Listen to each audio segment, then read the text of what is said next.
Damn, they really went ahead and banned it. This is Vine all over again.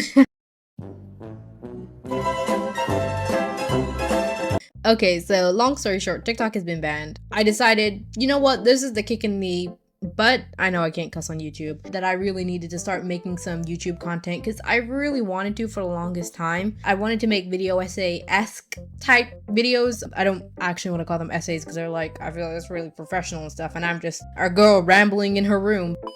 Anyhow, hi, my name is Digital. For sure, everybody calls me Digi, and it is nice to meet you. I feel like most of the people who are seeing this will be people who know me from TikTok, but if not, hi, nice to meet you. I'm glad we could meet each other today for the first time. How are you? Anyways, now that we got all of that professional introductory stuff out of the way, let's get into the meat and bones of what the video is about, which you probably know because it should be in the title and the thumbnail. I'm gonna be talking about Arcane Season 2, but most specifically, CAITLYN and Vi. Now here's the thing, I love Arcane. But I feel like there are definitely a lot of criticisms to be had for Season 2 in comparison to Season 1. I love Vi, and looking at her character in Season 2, especially after being told it was gonna be her season, I feel like I got broken up with. CAITLYN, I didn't actually feel that much for her in Season 1. I didn't dislike her, but she was sort of just there, which is why I was so excited to see her character in Season 2, and then promptly disappointed when it seemed that any stakes her arc had sort of just dropped off by the time we hit the second act. Your hair. You look like an angry oil slick. Now, I want to preface this by saying all of this is my opinion. I'm not some official dictator of what you should think about the show. I'm absolutely open to having a peaceful conversation with you guys in the comments if you disagree. However, I've interacted with a lot of CAITLYN stans and CAITVI stans, etc., and I've learned that peaceful conversation is not really how you guys do things. A lot of you have mental illness. So, just to warn you, this is obviously a video talking about CAITVI, CAITLYN, and Vi in a negative light. It is also a video that looks at Arcane from a political lens, like not very professionally, but it still does. So if you don't like that stuff, I recommend you just don't interact. Anyhow, let's get to breaking these characters down arc by arc and see what I personally think their development begins to fall flat. In my opinion, CAITLYN was at her best this entire season in Act 1. I actually really enjoyed the more intriguing turn her character took.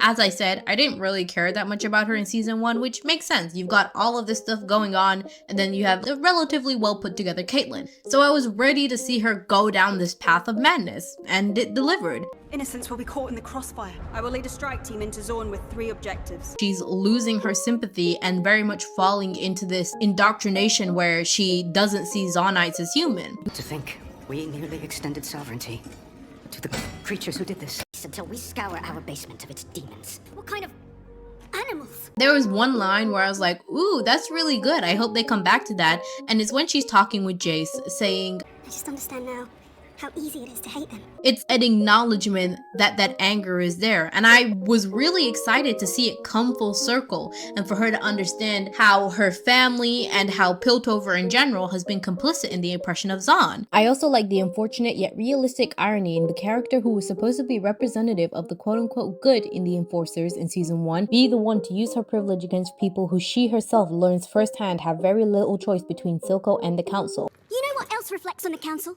It's citizens living on the streets, being poisoned, having to choose between a kingpin who wants to exploit them and a government that doesn't give a shit. It's true to life that CAITLYN would turn against Zon after experiencing a fraction of what they had endured for decades, contributing to the treatment that arguably got her mother killed in the first place. Whilst it's a very big turn for her character, it's one that I entirely welcome because of its realism. During this act, she is a perfect representation of if she's pissing you off, she's doing everything right. But unfortunately, with the good comes the bad, and as good as CAITLYN's arc is here in comparison to the other acts, there's a glaring flaw that persists with CAITLYN throughout all of Season 2, and it's the writer's fear of letting her become too bad. Everything CAITLYN does, the writers seem to have some sort of convenient excuse as to why it's not that horrible. And in this case, it's the fact that her gas only targeted the Chem Barons, who are horrible criminals, which to be fair is only confirmed outside of the show, which doesn't mean much to me, but it's still insane that that is their insight on it, because one, it's gas, and the show makes no attempts of presenting to us CAITLYN or the strike team using any form of safety measures to ensure that innocents aren't caught in the crossfire. 2, the show literally establishes that the people they're targeting, Chem Barons, use child labor. If 2 plus 2 is 4, right? And 5 plus 5 is 10, okay. What the fuck is this? Realistically, like the last time they tried to attack a Kimbaran lair, there should have been some child casualties. And last but not least, it just straight up fumbles her arc. If her entire story is about her morals slowly degrading and her no longer caring about wanting to protect innocence and prioritizing catching Jinx above all, it makes no sense for the writers to sugarcoat her actions this badly. And you might argue that just because she's gassing criminals doesn't necessarily make it okay, and I do agree with you, but there's still such a severe lack of consequences that borderline contradicts the story's own lore, and it's so frustrating to see. I mean, they literally cut out coughing from a scene of people retreating to the Firelight base because of all the fighting.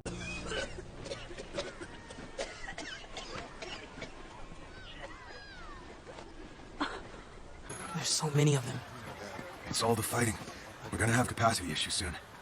Are you kidding me? And it gets even more insulting when the show has no issue with Jinx's retaliation being shown to hurt innocents. If y'all don't get that little Victor model right out of my face, I swear to God. Now, all jokes aside, CAITLYN's arc is best in Act 1, but it's also the beginning of her downfall because the writers were too scared to actually hold her accountable.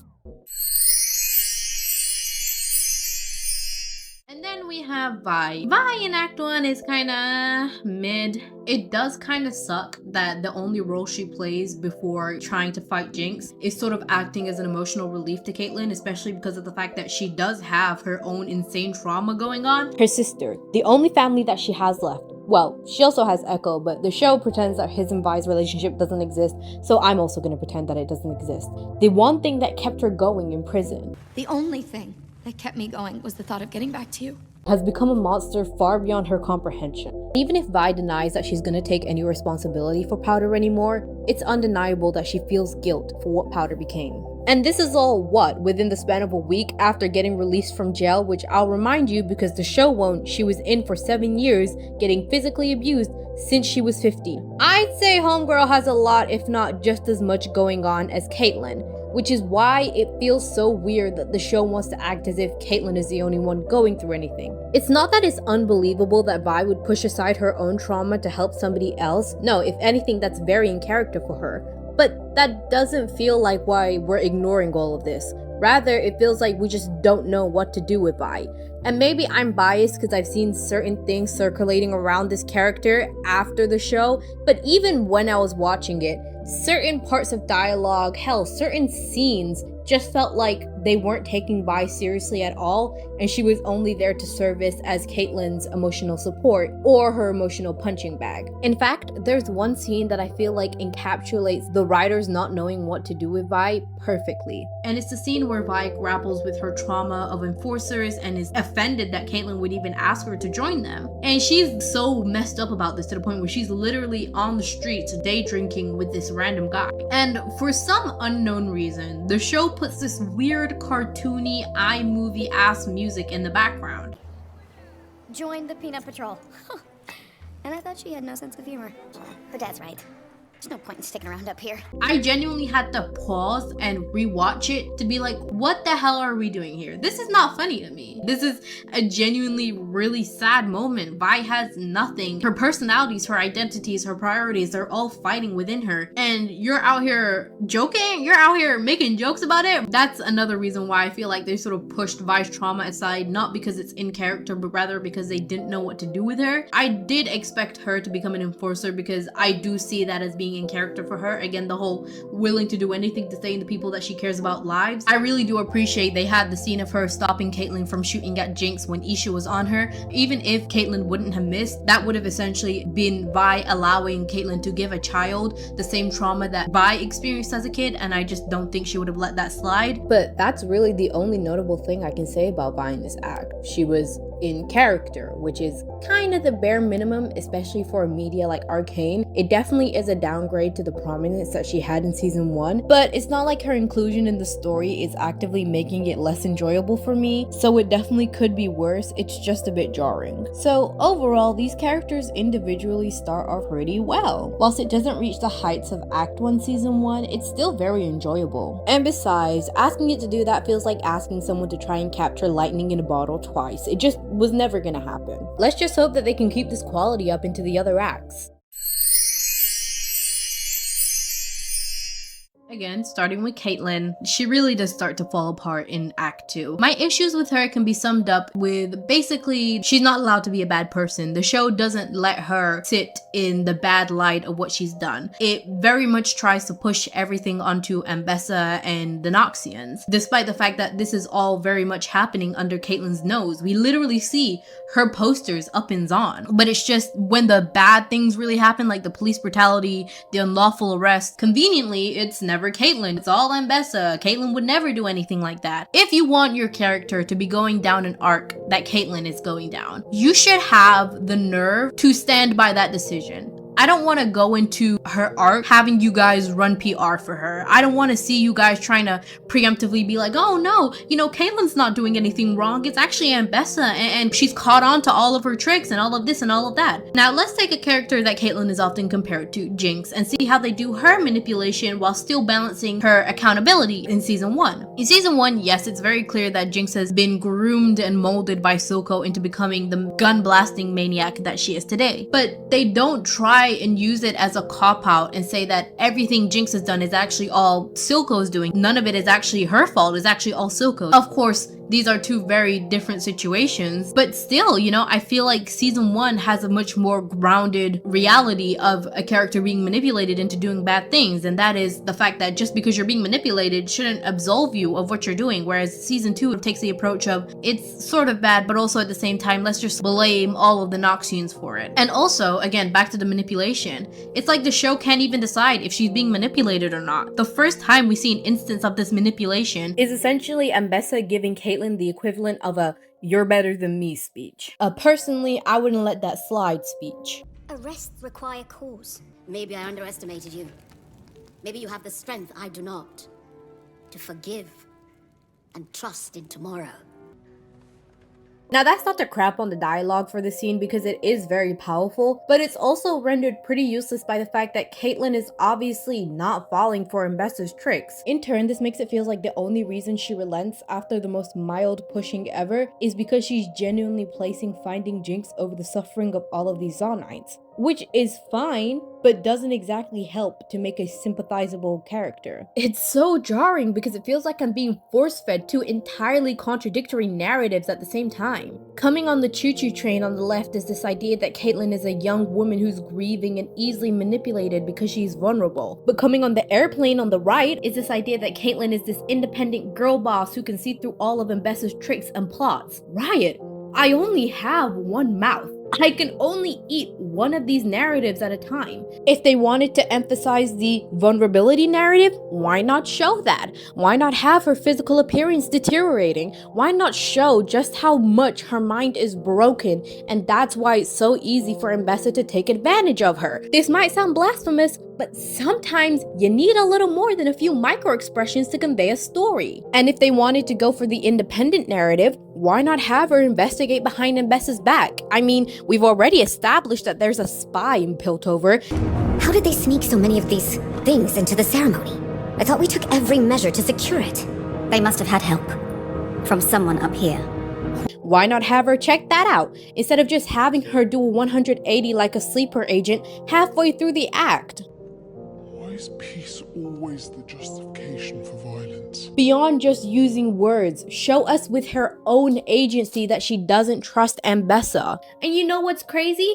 At the end of the day, both of these narratives have basically no storytelling behind them to build them up, because they decide to entirely skip over what happens during those martial law months. Probably because if they went too much into it, they would end up making CAITLYN look too much like a bad guy, and we can't have that. On top of all this, they don't at any point of time let it weigh on her what she's doing, which is something I feel like is really integral when you're trying to redeem a character like that. You have to let them see the consequences of their actions. You have to let them sympathize with the people that they're hurting, but that just doesn't happen with CAITLYN.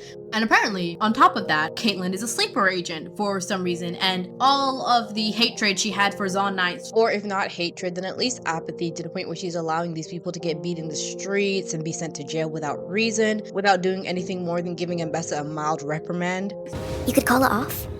Withdraw from the underground. We established the council. Just immediately disappeared in her mind the minute that she saw Vi, because Vi said cupcake. That was her activation word. You can't make this up. You have been doing this for months upon end, and just throwing Vi over your shoulder was enough to make you like, yep, you know what, we're done with this. And this is again why I can't take the manipulation thing so seriously, because there's no stakes. It clearly does not have anywhere near as strong of a hold on CAITLYN as the show is trying to convince us it does, which is a big issue for the show, because the main justification for CAITLYN going down this route and the main reason we should want her to be redeemed is because she's being manipulated by Ambessa. But you know what? It's Act 2. Maybe it'll happen in Act 3. Spoiler alert, it won't.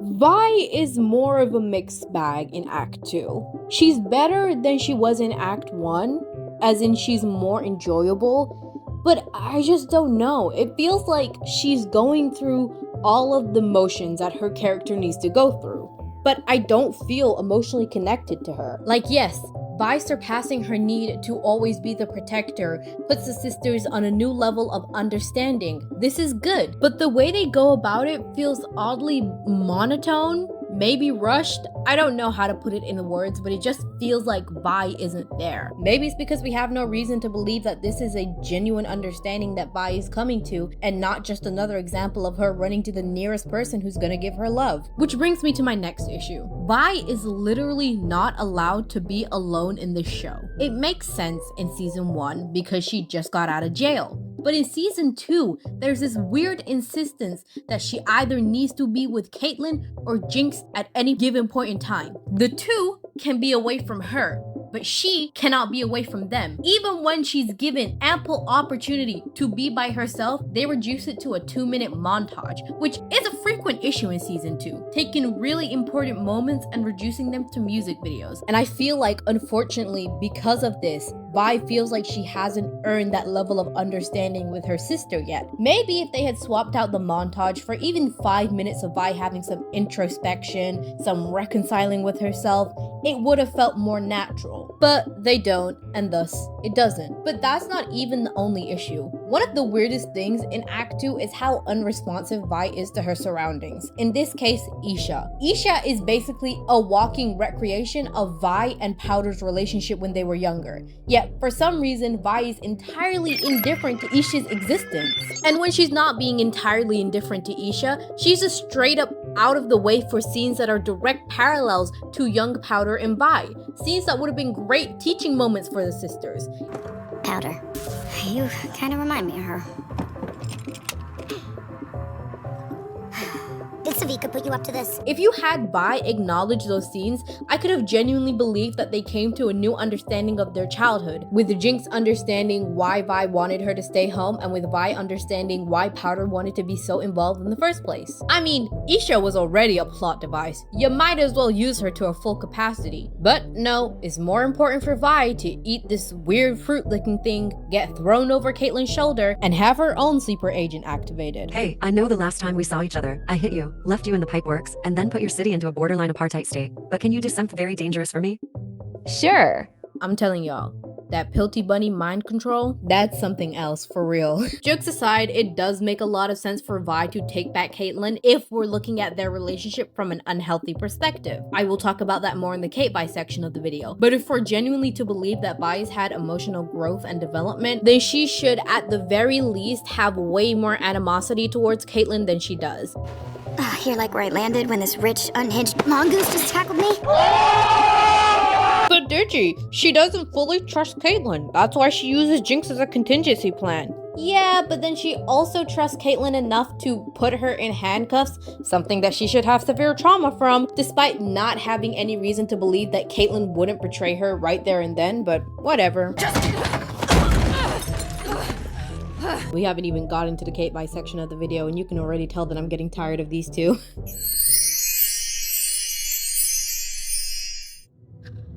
Then we have Act 3. And at this point, I'm gonna be honest with you guys, there's 2 episodes left for these guys to be developed because, you know, we have episode 7 for my goat Echo. Yes! Wait, what was I talking about? Oh yeah, 2 way less interesting characters. These characters are, at best, cardboard cutouts, and at worst, actively annoying and disengaging me with the story. CAITLYN has like one good scene where she kinda comes to a realization that this was never about her personally, but rather about the cycle of oppression. But even then, it's entirely undermined by the fact that she does nothing to deserve coming to this realization, and also how the scene is more about her being tired of being angry as opposed to her having any actual tangible sympathy and empathy for Zonites. So that's great. What's crazy about CAITLYN's entire arc in season 2 is that at no point does she show any sympathy to Zahn. As others have pointed out, when Vi is calling her out, she apologizes for letting herself get manipulated, not for actually hurting anyone. How long were you sidled up with that shifty, self-serving war pig? She oinked poison in your ear and you just ate it. I know! When she's with Vi in the jail, she acknowledges that she slept with someone else, but she doesn't acknowledge the fact that she hit Vi. And this is troubling because you're trying to redeem a character for committing oppression against an oppressed group, but you're not having her acknowledge that oppression in fear that it makes her look too bad. This is why CAITLYN is such a frustrating character this whole season. Talking about the jail scene, I won't get too into it because I'm gonna talk about it at length later, trust me, but oh my god, it is complete and utter shit. Do you know how bad the context of a scene has to be to get me, a lesbian, be disappointed by the fact that 2 girls are scissoring? That's some pretty major level of fuck up there. The main thing I'll say here is that it's weird how they have Vi venting about something that CAITLYN has been a part of the problem for, and instead of having CAITLYN offer any sympathy or condolences, they instead have her humble brag / flirt about the fact that she was the reason why Vi could get to Jinx in the first place. You told me so. I was an idiot to trust her. I went behind your back. I choose wrong every time. And because of it, I lost everyone. You really think I needed all the guards at the Hex Gates? And I'm sure the writers weren't even thinking about this, but it is a very sly way to reinforce the power dynamic between them. This was something that Vi was allowed to do because CAITLYN let her. Isn't that just lovely? Oh my god. Oh, and obviously as a side effect of the fact that the show does not acknowledge what CAITLYN does to Zahn, she faces no consequences on that front. I know people are like, oh, but she lost her eye. She lost her eye because she was trying to survive. That isn't some sort of sacrifice that she made for anybody. She was quite literally just trying to live. It's also presented much more as a consequence of trusting Ambessa than oppressing Zahn, so... She gives her council seat to Savika, which is cool, I guess, but also, has she ever shown immense attachment to having a council seat? I don't think we even ever see her aspire to be on the council. And it's not like she doesn't have the name of House Kiriman still with her, so she effectively loses nothing but a bit of depth perception. Hey Arcane, what happened to the nobody wins in war line you kept on pushing to justify Zahn not retaliating against Piltover? Or is that only when oppressed people want to fight against their oppressors? What is there to say about Vi? I literally have nothing to say about Vi. Despite being lost for words, Victor yelled at me for the next 45 minutes. Her standing up against CAITLYN is cool until you realize that she only does it because CAITLYN did something to Jinx. And just like that, she's back into one of the only 2 roles she's allowed to be at any given time. She offers Jinx no sympathy nor condolences for what happened to Isha. In fact, the first thing she says to Jinx is, If you come, help use all that explosive potential of yours for good, maybe we could rewrite your story, like you did with Zahn. Is this nigga serious? Sure, Vi. And when Jinx doesn't, immediately it's fuck Jinx. Is this even Vi I'm looking at? A lot of people have made the argument that Vi couldn't have known that Jinx was gonna off herself, and even if you accept that is true, Jinx is very clearly disturbed.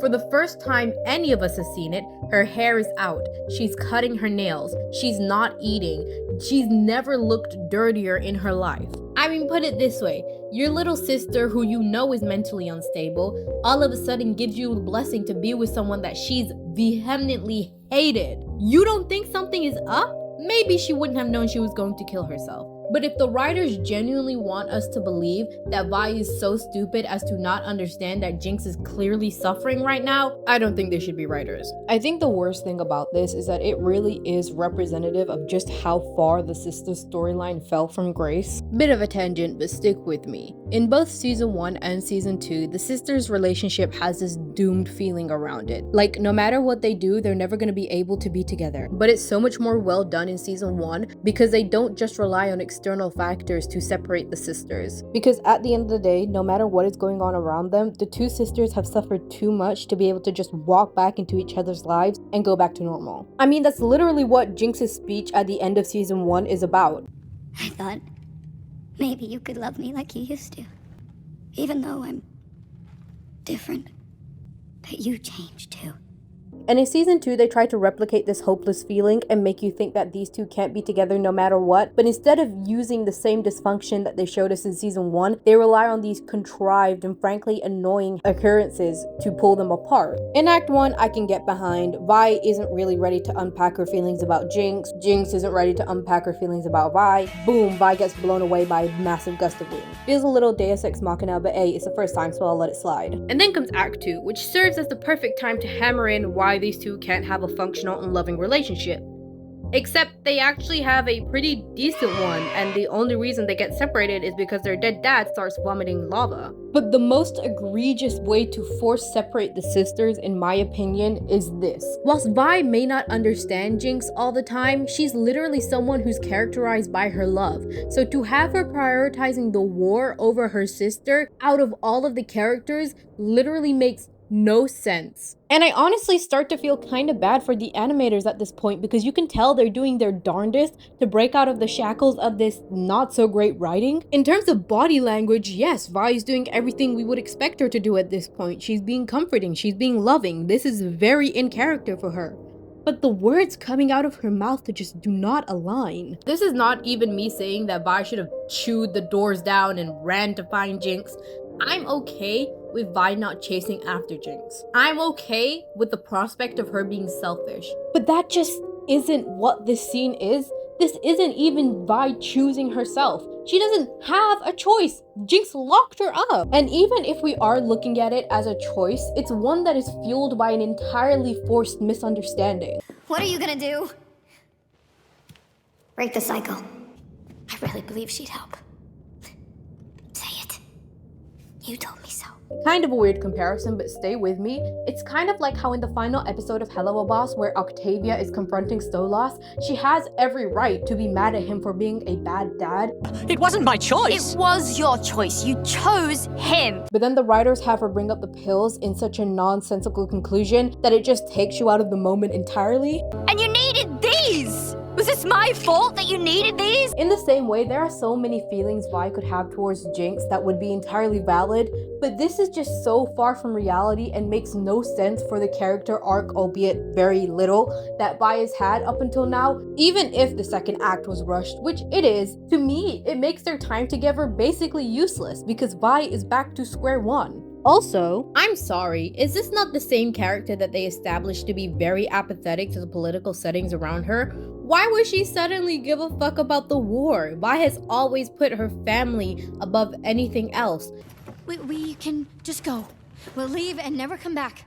Why would she suddenly be mad at the fact that Jinx doesn't want to fight? It just doesn't make sense. This idea that Jinx has gone off to just do Jinx stuff again, and the revelation that she always chooses wrong, are not confronted or challenged at all. No one reassures her that she doesn't always choose wrong. No one reassures her that trying to look out for her sister wasn't a mistake. You know why it's never challenged? Because of course, it was way more important for Vi and CAITLYN to fight. The ending between the sisters is also pretty trash purely because of the fact that they spend both seasons actually entirely ignoring Vi's trauma just to pull it out of nowhere because they need to give Jinx a reason to kill herself so their relationship can end happily. The implication that Vi and Jinx could not happily live on the same earth together, despite the fact that they were literally about to do that in Act 2, is so funny to me. They really said Vi's character is so boring, even we forgot about her. How the fuck did he not die?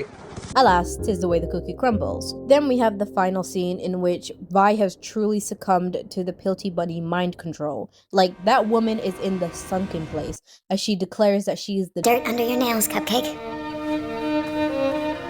Nothing's gonna clean me out. Hey Riot, do you guys know you didn't have to set up the politics of Arcane the way you did if you didn't want to stick by them with integrity? Yeah, you didn't have to do that, buddy. And I know you're already gonna say, oh, it's just an idiom to show that Vi is loyal to CAITLYN. Why does Vi have to say it though? We know Vi's loyal. Vi has been loyal since the beginning. Vi is the definition of loves like a dog. So why not have CAITLYN say it instead? Not only is it a nice little subverting your expectations moment, if anything, CAITLYN is the one who needs to reaffirm her loyalties in this relationship, not Vi.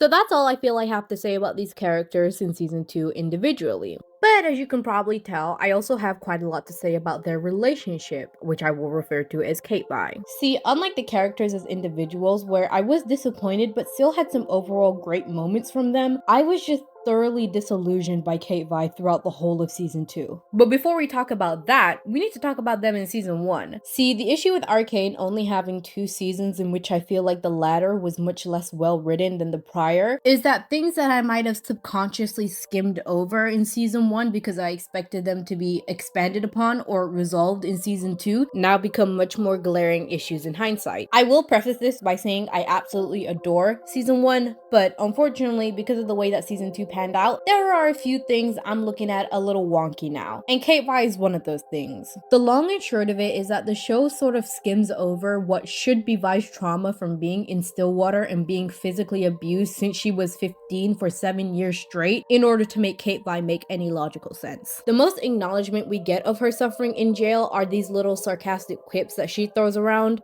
We're here because I'm hungry. Do you know what prison food is like? No, of course you don't. Unbelievable. You guys really like to bandy that thread around. You ever been to Stillwater? No. So you just wave an arm, have someone dragged off, don't bother to find out what it does to someone being stuffed in a stone box for weeks or months or even years? Yeah. I want to make Silco pay. Nothing that's actually of any substance though. The closest thing we get to an actual emotional acknowledgement is in the tea party scene where she's telling Jinx that the idea of getting back to her was the only thing that was keeping her alive. And even then, that's more about enforcing how desperate Vi was to get back to Powder, less about how horrible her time was in there. And it feels like the writers are intentionally trying to water down her trauma because they realize that if they pay any actual mind to it, then CAITLYN and Vi's relationship is not gonna work out. Realistically, someone who's lived the life that Vi has is going to be suspicious and untrusting towards a random person on the street, let alone a person who is a part of the group who has been hurting her all her life. That is if you're looking at CAITVI from a healthy perspective. If you're looking at it from the perspective of Vi attaching to the first person who's showing her kindness and developing an unhealthy obsession with them, then things will start making sense. Especially her favoriting of CAITLYN over Echo. CAITLYN says something insensitive, Vi shoves Echo instead of her. Echo gets shot, Vi runs to CAITLYN. I'm just saying. Honestly, if I was Jinx watching that, I would have crashed out too. It's something I probably backlogged because I assumed it'd be expanded upon and resolved in season 2, which it wasn't. But it's undeniable that the trauma that Vi should have from prison is pretty much non-existent for the sake of making CAITVI work. Well, that's one of the issues. Another is that the show desperately doesn't want to acknowledge that the enforcers are part of a system of abuse. The message is more one bad apple spoils the bunch. But by having Vi go to prison, presumably because they needed her to be away for Jinx for 7 years, the writers seemingly unintentionally create direct proof that the enforcer issue is systemic, which is probably why in season 2 they slammed the gas on the idea that Vi and Jinx's only trauma from enforcers is the fact that they killed their parent. I watched them kill my parents. Do you have any idea how that feels? Wish I was just seeing things when you decided to throw in with the Pilty goons who murdered Mom and Dad. Everybody wants to be my enemy. You should see this.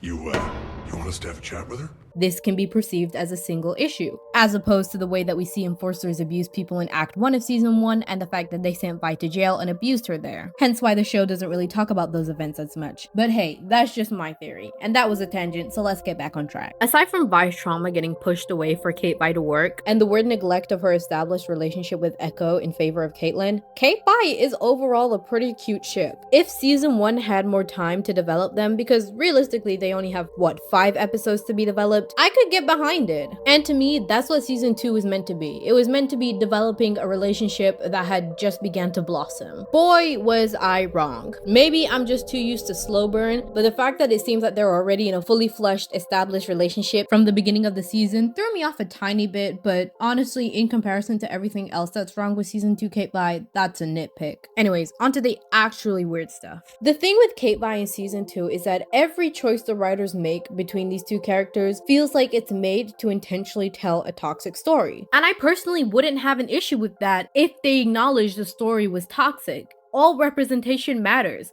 Toxic representation matters because we need examples of what are unhappy, unhealthy relationships. But the show doesn't acknowledge any of the unhealthiness in CAITLYN and Vi's predicaments. So it makes me wonder, why even include it? If you don't want us to acknowledge the significant power imbalance between CAITLYN and Vi, why make a scene of announcing that CAITLYN is a decorated officer? And why make it so obvious that Vi is working for her, not with her? If you don't want us to acknowledge how financially dependent Vi is on CAITLYN, why have her be on the streets homeless and drinking the minute that her and CAITLYN have a disagreement? If you don't want us to think that the relationship is one-sided, then why have Vi drinking herself into an early grave while violently hallucinating CAITLYN, whilst having CAITLYN have no acknowledgement of Vi until she sees her at the Haven? If we aren't going to acknowledge how CAITLYN assaulted Vi, why even have her do it in the first place? Why not have her just cut ties with Vi there and then? I'm also extremely weirded out how their reconciliation consists of CAITLYN assaulting Vi again and playing it off with some weird banter that's not funny or cute to me at all. If you did want CAITVI to end on a happy and healthy note, you still could acknowledge the hurdles and flaws in their relationship. Actually, I think them being healthy depends on acknowledging these flaws. The way these very concerning problems are just skimmed over, ironically, is what makes the relationship feel toxic. And the fact that what little time was left to have these characters properly reconciled was instead used to have them boombaya is crazy to me. Fan service is fine when it's not coming in the way of the actual story itself. In this case, it is. Like, no, I do not think it is reclaiming your trauma to have sex in a cell in which not just you but your little sister have both been self-harming in. Also, from a writing perspective, is it even possible to say that this is a scene of reclamation when you haven't even acknowledged the trauma in the first place? Surely that should be the first step. To me, the worst part about it is that we are so close to finally getting Vi to talk about her trauma. After basically 2 seasons of ignoring it, we're almost there, and she drops one of the most heartbreaking lines for me. I choose wrong every time. It makes you look at so many scenes in a different light. The first one I thought of is when Vi tries to stop CAITLYN from shooting Isha. It's pretty obvious that Vi was putting a lot of her own personal feelings away in order to be there to support CAITLYN. So the fact that for the first time, she chooses to try and do what is right, not even just protecting Isha, but protecting CAITLYN from going down the same route that her sister did. It's her blood in your veins. Then why are you the one acting like her? Only to have that reinforced as the wrong choice as she is assaulted and then abandoned by CAITLYN. It's just devastating, and having the writer trying to play in my face that it's anything but is crazy to me. And again, instead of taking the route you would assume a show that's trying to tell us that these two are healthy would, and having these two talk about their feelings and their issues, the show has some. You really think I needed all the guards at the Hex Gates? I'm sorry, maybe I'm missing something, but I don't get how I'm meant to assume that by the end of this, these two are in a positive relationship. I don't get how I'm meant to look at this scene and not just see someone from an oppressed class who has been completely isolated from their city, who is now entirely financially dependent on someone who has significant status and wealth over her, someone who has used physicality against her and has never really made a point to show that she won't do it again, living with a father-in-law who is clearly discriminatory towards her. What is she still doing here? Oh, and worst of all, CAITLYN never unlearned her biases against Zaun Knights. The arc she began on season 1 is completely flipped on its head in season 2, and we just never get back to the fact that she clearly has her own negative views towards Zaun Knights. Maybe she won't put her hands on Vi again, but what's stopping her from pulling another "those animals" or another "it's her blood in your veins," or even another "what, you don't have parents?" What's stopping us from coming to the conclusion that the next time Vi and CAITLYN argue, Vi won't just be straight back out on the streets drinking heavily? The choices they make around these two are just mind-boggling, because this could have been so easily avoidable. As I've already said, the majority of the toxicity that happens between them doesn't have to happen. Or they could have had it happen and then aptly resolved it like you would do in an actual healthy relationship. Or at the very least, give us some indication that something between these two have changed. Allow Vi to get mad at CAITLYN without it being on behalf of somebody else. Allow CAITLYN to grieve and to think about Vi beyond just having her looking slightly uncomfortable with the new hookup partner. Speaking of Maddie, she is very gorgeous to me! It is so obvious that she was included just to have some CAITLYN and Vi angst, and then they had her be a spy so we don't feel bad about the fact that CAITLYN is technically cheating on her with Vi. Oh, also the fact that CAITLYN was sleeping with a subordinate. Because, you know, we can't hold CAITLYN accountable for anything she does, not in this economy. And maybe I'm taking this too seriously, more seriously than the writers ever intended it to be if we're looking at their interviews, but there is just something deeply harrowing about a character who's meant to represent an oppressed class, that character being outspoken, that character being a leader, essentially having all of that snuffed out from her for a relationship with the oppressor. And hey, if you don't want to properly address any of these flaws, that's fine. Just have them be toxic. That's an option too. Bad relationships exist. I'm not saying a tragic story of Vi being codependent and attaching to the first person who gives her love, and CAITLYN realizing she likes having someone to take control of would have ate down. But no, that's what I'm saying. Honestly, if you had shown me these two without season 1 and without writer's commentary, I would have fully assumed that's what the story was about. But alas, we get the best of no worlds. Before I round this segment out, I find it very funny how during Vi's little breakdown montage in Act 2, it sort of feels like they're trying to make their relationship feel more fuller than it is by giving us scenes of CAITLYN doing things that we know Vi has never seen CAITLYN doing. Like, Vi, you know damn well you never saw that girl dance. It just feels like they were subconsciously trying to make us feel as if they've gone through more together than they have. It's not that serious, it's just funny.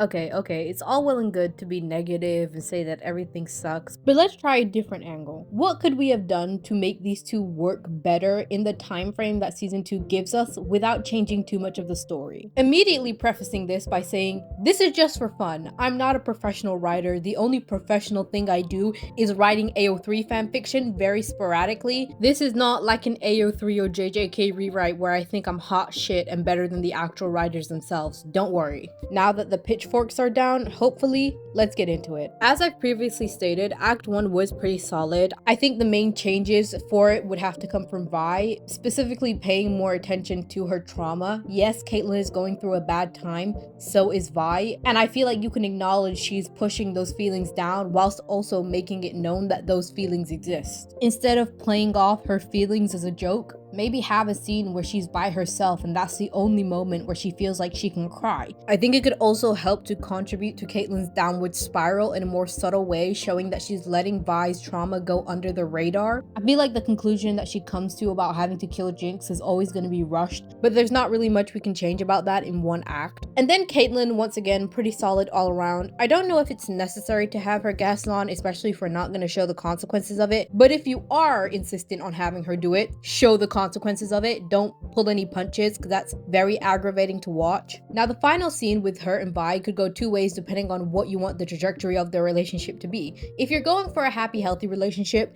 I wouldn't add the few seconds that CAITLYN waits before she hits Vi.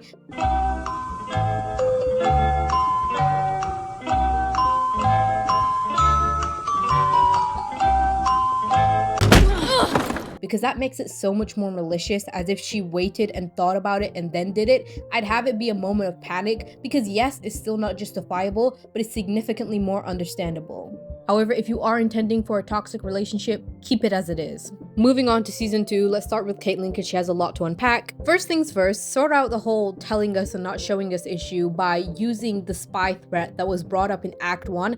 They must have had help.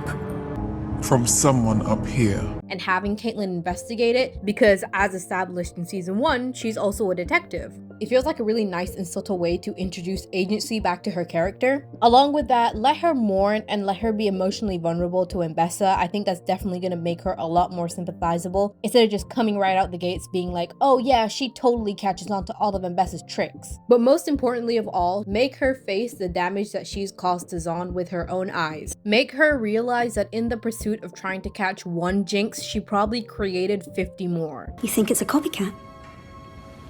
I think we've made them desperate for something to believe in. And that she became the very corruption that she condemned in season 1. All of these I think are very important for making her not only more likely to be sympathized with, so we're more likely to forgive her, but also it makes her actions more believable instead of relying on one piece of dialogue that was said at the beginning of episode 4. Why is peace always the justification for violence? Oh, brother, this guy stinks! Then with Vi, again, she's doomed by the fact that there just isn't enough time, but I would say use the most of Isha as a plot device and have her acknowledge those Powder Vi parallels. That would be the best way to make the sisters' reunion feel more smooth. And for the reconciliation at the end of Act 2, I wouldn't have Vi enacting such a strong show of trust to CAITLYN so quickly after they reconcile. As like a sacrifice, CAITLYN should be the one to confront Mbessa and Vi should be the one to sneak up on Singed. It also makes more sense for Jinx to leap into action if it's Vi who's in danger instead of CAITLYN. And when I say sacrifice, I mean CAITLYN choosing to put herself in that dangerous position instead of asking Vi to do it. And then the theme of sacrifice that Mbessa mentions when she's training with CAITLYN coming back around full circle. I've discovered a fourth principle.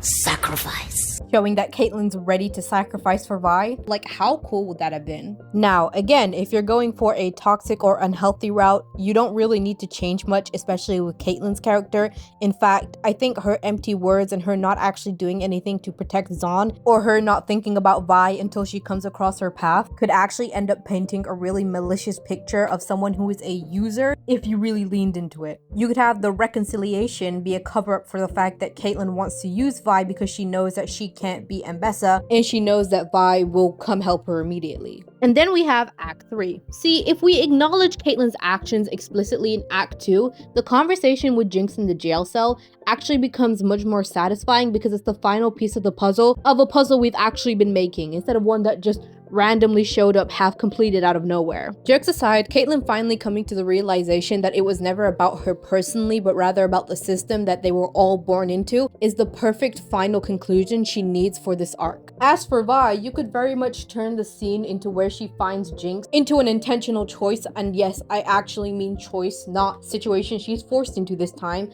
to stop chasing after Jinx. Although I'm not really sure how you'd make that work. You could just not do it. I don't know. But all in all, the scene that really needs to be changed in order to give these two character arcs the final send-off they deserve is the Sesame and Lex scene. To be fair, if you moved it to a bed, you could totally include it somewhere else. If you found something else to cut out, I don't know. But at this point in time, it's just not what these characters need. What they need is to talk. Specifically, Vi needs to finally be vulnerable about her trauma. And CAITLYN, someone who indulged in that whether she meant to or not, needs to listen. Vi spends her whole life being quiet because she's afraid to be heard, so let CAITLYN be that safe space where she's no longer scared. Communicate to us that Vi isn't afraid of CAITLYN and feels as if she can let out the true range of her emotions around her. And I'm not saying act like we're in church and the two can't even touch each other. You can absolutely have them be intimate, but just don't remove any part of this important conversation for fan service. Now, moving past that, I think CAITLYN should be the one to try and request Zahn's help.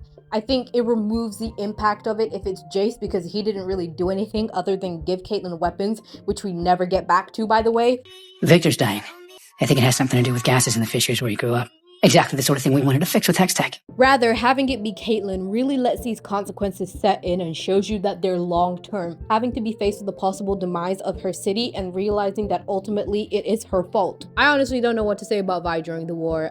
Maybe have her talk to Echo. I honestly have so many feelings on her, Bender, and Jinx's ending that I think it would take a whole other video for me to really unpack, so let's just skip to the end. This might be a little controversial, but I think the best ending for CAITLYN with apt consequences is Seize him.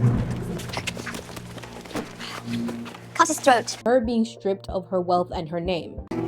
I've changed my mind, let him go. I could 100% believe that the council would pin the blame on CAITLYN for bringing Ambessa onto their shores, but I also think they would pin all of their other shortcomings onto her as well, showing that the council is still corrupt as hell. And so instead of it being implied that the enforcers are reformed off screen, they are still corrupt, but CAITLYN is no longer a part of that. It also puts Vi and CAITLYN on the same footing instead of CAITLYN having this immense power over Vi, which I like. And who knows, from then on maybe they could open their own little detective service where they help Zonites who have been mistreated by enforcers and slowly but surely try to break the corruption from Piltover. I don't know, and maybe it's extremely out of character and extremely self-indulgent, but it's my video, so...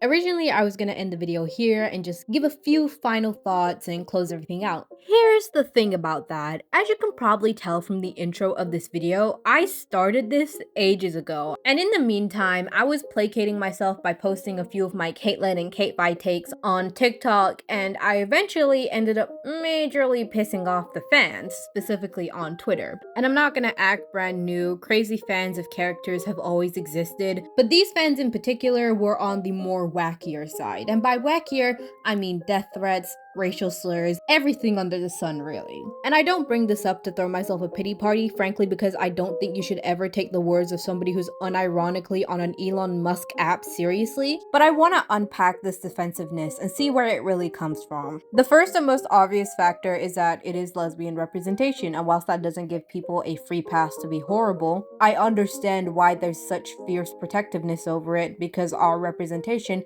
is few and far in between. And honestly, other than the gross handling of Vi's domestic violence, which feels rooted in the fact that she is a butch because, as Arcane Twitter will tell you, butches apparently can't be abused, there's nothing inherently wrong with CAITVI as lesbian representation. But that's also below bare minimum for character writing. Just because they aren't stereotypical doesn't mean that they're well written and engaging. But the reason I bring this up is because I think a lot of fans of this ship and these characters are aware of that. What I mean by that is a lot of the arguments in defense of these characters seem to feel more like people who think they have to defend the ship because it's a rare instance of good lesbian representation, as opposed to people who are genuinely passionate about it. But it gets to the point where you're saying stuff like, oh, the class conflict was never a main part of the show, or you're blaming fictional characters from taking away from your ship instead of the writers.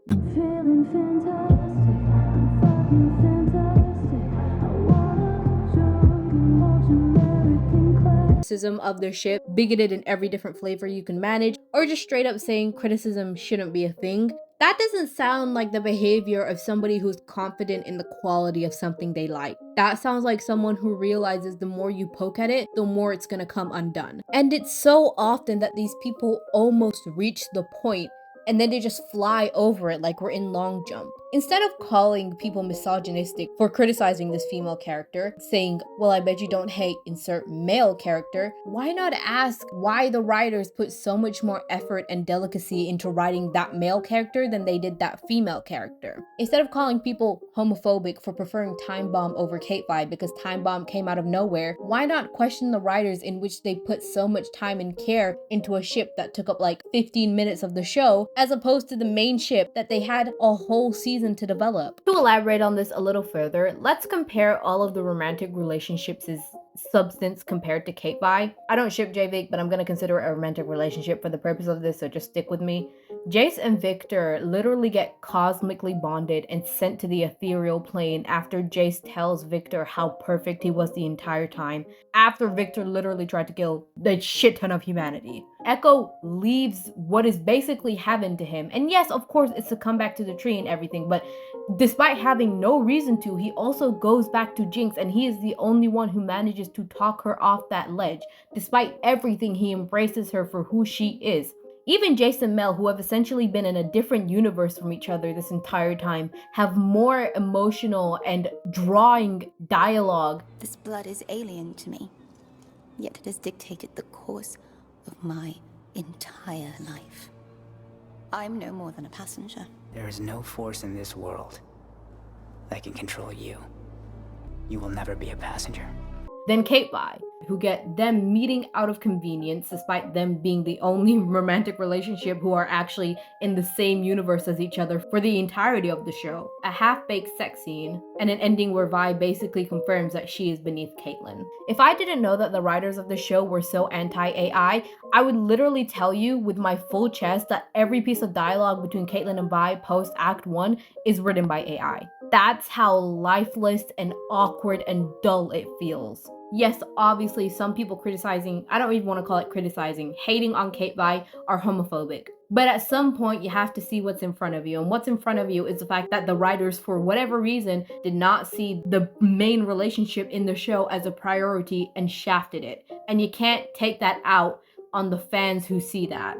Deep down, I think a lot of these people know good and well the ship was done dirty, like pretty much every character was in season 2, but they're taking it out on the people who acknowledge it instead of the writers. And I mean, I've essentially heard people say as much, people saying that they're scared to criticize the ship because they feel like they have a responsibility to be grateful, or like it'll dissuade writers in the future from writing more lesbian representation. And it makes it sound like a hostage situation. As funny as that is, it's really depressing deep down. Again, none of it justifies the insane behavior I've seen coming from these people, but I can't help but have empathy, especially as a lesbian, for these people who feel like they're trapped in some sort of purgatory. People who think they're being helpful by protecting the ship no matter what, but in actuality, I don't think they are. I've discussed this briefly before, but there's this trend in writing I've seen recently where writers will create the illusion of complex female characters by having their female characters do bad things, but don't actually give them that much nuance or depth. And because there's such a lack of this type of female character, fans will immediately latch onto this and defend the character relentlessly, which just communicates to the writers and companies, in my opinion at least, that they don't have to put effort into writing their female characters because people are just gonna take it regardless. Now, I'll absolutely give Arcane its flowers and say that the women in season 1 were wonderfully complex and well written. Season 2, not so much, and I feel like that's the situation we're in now, with both the female characters and the lesbian ship. But hey, I'm not a sociologist and I'm still probably gonna get dragged on Twitter regardless. That's just my insight into why these people are like this.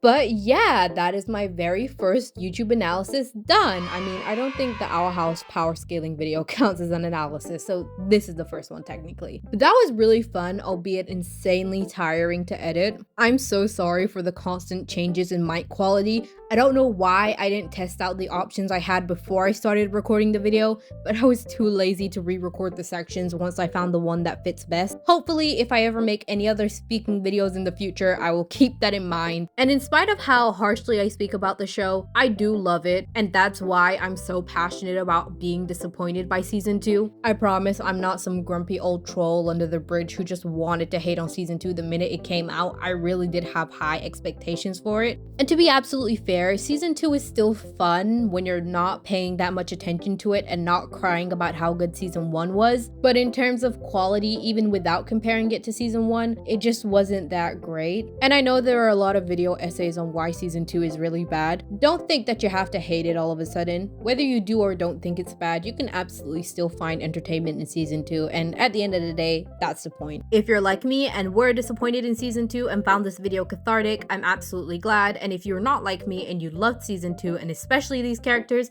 that's also absolutely great and more power to ya. As I said earlier in the video, I'm absolutely welcome to having peaceful discussions on either side in the comments. And who knows, if I get enough comments, I might make a follow-up to this video and discuss them there. But for now, I'm gonna take a break because this has left me absolutely drained. Oh, one last thing, shameless self-promo. If you like fan fictions and you're interested in alternate realities, I have a fan fiction of an alternate reality in which Powder was taken to Stillwater and Vi was taken in by Silco. That is called Base Violence Necessary on AO3 by Honeydew. But I'm also planning to make like a fic read of it, and I'll post it on this YouTube channel here, so keep an eye on that. I'm really excited for it. But yeah, there is nothing else to say. If you enjoyed this video, I'm ever grateful for you clicking on it, and I'll see you guys in another universe. Bye!